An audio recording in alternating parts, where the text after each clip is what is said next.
Hey guys, welcome to the Perfectly Wasted Podcast. I'm the host, DullOxide. Today is episode 61, Buy to Resell. You could find all my previous episodes on the Drinking Wise Men YouTube channel, along with my bi-weekly podcast, Brew the Truth, my day-to-day photos, cosplay photos, cat photos on my Instagram, at DullOxide.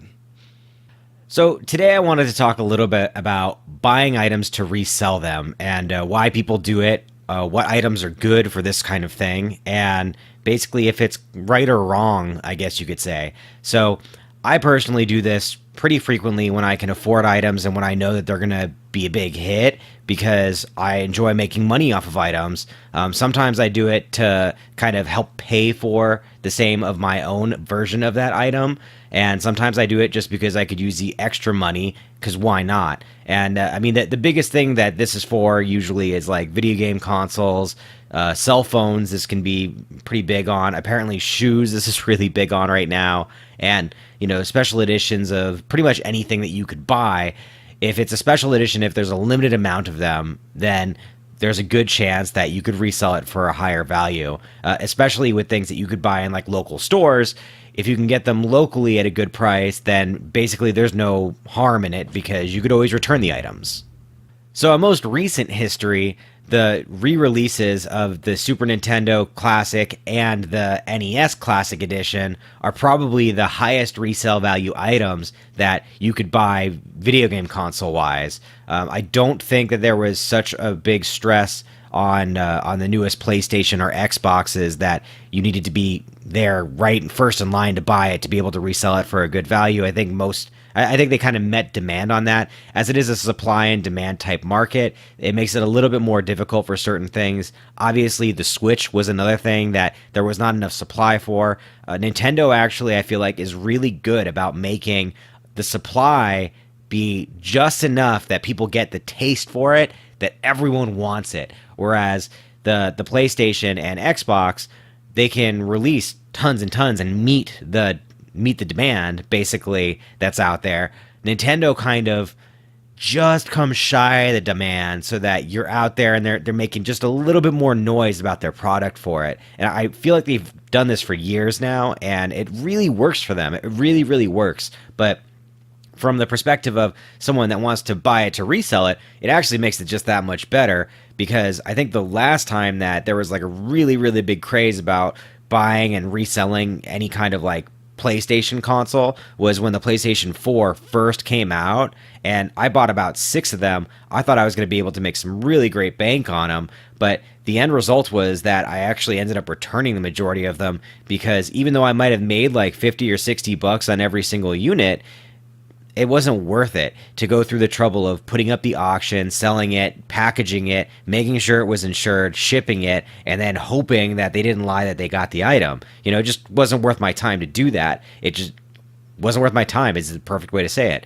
So I ended up returning a good number of them because I ended up not needing them or not wanting them and not wanting to have that money hole. So I actually still do have a launch day edition PlayStation 4 that has never been open and a launch day edition Xbox One that have never been open. And I'm hoping that the eventuality is that because they are brand new in box launch day, that they'll become worth that much more in the future.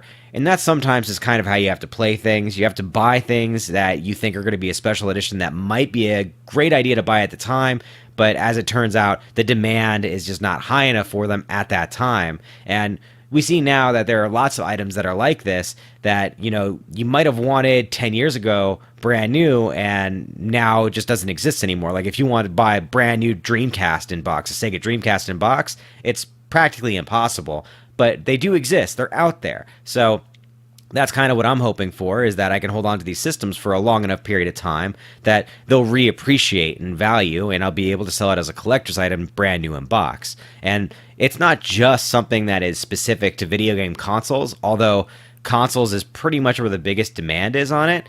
So not just exclusively video game consoles have this kind of thing. Obviously, there are special editions of a plethora of things that exist, and sometimes those kind of things can be resold for a higher value at later inside of their life, and sometimes they really can't.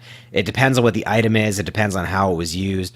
Cars, for instance, and trucks have special editions, but those don't tend to resell as well later in their life, especially if you've been driving them. So I find that the highest resale value on things that you're buying as collectibles is going to be on things that are smaller and are very unique collectibles. As a for instance, later, I believe this year in October, they're going to be releasing the Terminator 2 movie with the T-800 arm inside of it. It's going to be a replica, one-to-one replica of the T-800 arm, so you'll have a Terminator arm that you have as a collectible, and the 4K version of Terminator 2 that's also in 3D, and I believe the arm is also signed by James Cameron. So it's a really, really fucking cool collectible, and the price point on it isn't so high that people can't afford it.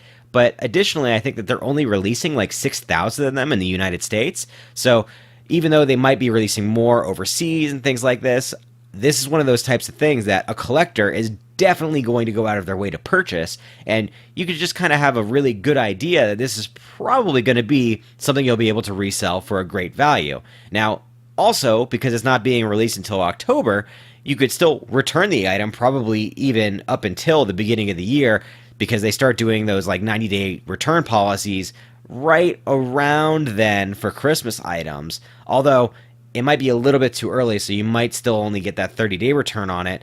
The best part is that these items are more than likely going to sell pretty high, as you can tell, because you can already see that the pre-orders are being sold in different countries. So this is another one of those such items that, since it is a limited release, and since there aren't very many of them that are going to be produced inside of the United States for sale in the United States, you're probably pretty safe to buy this type of item to resell.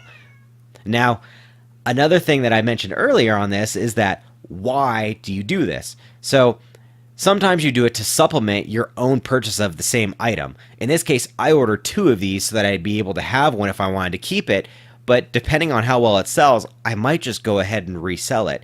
Now, I find that with items similar to this that sell very well, they'll re-release it, but honestly, if they didn't re-release it and I missed out on owning one of these arms, I'm not that big of a fan that I'm going to be heartbroken about it, and the extra money is definitely not going to hurt me.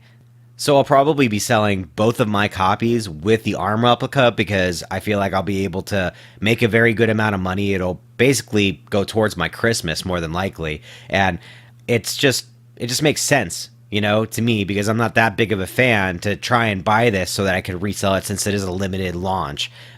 Now, some people out there are kind of going to get a little salty here and say like, well, if you don't want it, then why are you buying it to resell it to somebody for a higher price? And honestly, the reason is because I know about it, and not everyone might know about it at this time. So I'm going to purchase it because I know that the item is going to sell. And basically, it's so I can earn money off of this. Now, it's not the nicest thing that anyone could possibly do, but if legitimately a friend of mine did want to purchase this item and they weren't able to, even if I've told them about it early enough, then that's something that's kind of on them. Now, I would consider selling it to a friend for less than I might be able to make on it through just online auction and things like this. However, there's just kind of, there's certain room for you making money and it being okay, is what I feel on these types of items. So most specifically, I would say that, you know, if I had a friend that was salty that they couldn't get this or another item that I had that I was going to sell or resell in this case to try and make a profit on, and I know that they had every opportunity to purchase these items prior to that, and, you know, maybe I even told them that this was happening, then I can't really feel too bad about it, to be honest, because in that case, then they knew everything that I knew. I shared all the information that I had, and I tried to make it as easy as possible for them to get the items that they needed to, and they just couldn't do it. Now, in the case of like limited release special edition type items, I feel like it's somewhat different. Obviously, if you can make the time to go out and do the purchase for them, then you should try to do it your best on your own, but you know, you can't really, I kind of feel like personally, you can't really hold it against your friends if they're able to get a limited release of something and then they go and resell it to try and make a profit on it, because, I mean, realistically, everyone's kind of trying to just fend for themselves, you know? So if they can make a couple $100 on reselling like a Switch or, you know, a Super Nintendo Classic or a Nintendo Classic, or even like this Terminator arm with its special edition signed by James Cameron, then, that's better for them. Because realistically, if you didn't know something was going to come out and then you just found out that it was released and you want to buy it and they have one and they're trying to sell it to make a profit, but they pre-ordered it, that's kind of on you, so them making a profit on that kind of item, while it may seem fucked up to you, at the same time, they educated themselves, they went through the process of making sure that they had the time available to be able to purchase the item, and they did the research to know that they can get it. So realistically, they kind of earned that money. So I don't think that it's really too fucked up to go and buy an item just to resell it, but I know some other people do. Let me know what items you've made the most money on reselling, or if you think that reselling is fucked up, by all means, comment down below. Please do like, subscribe, and share these episodes. And as always, that was 10 minutes perfectly wasted.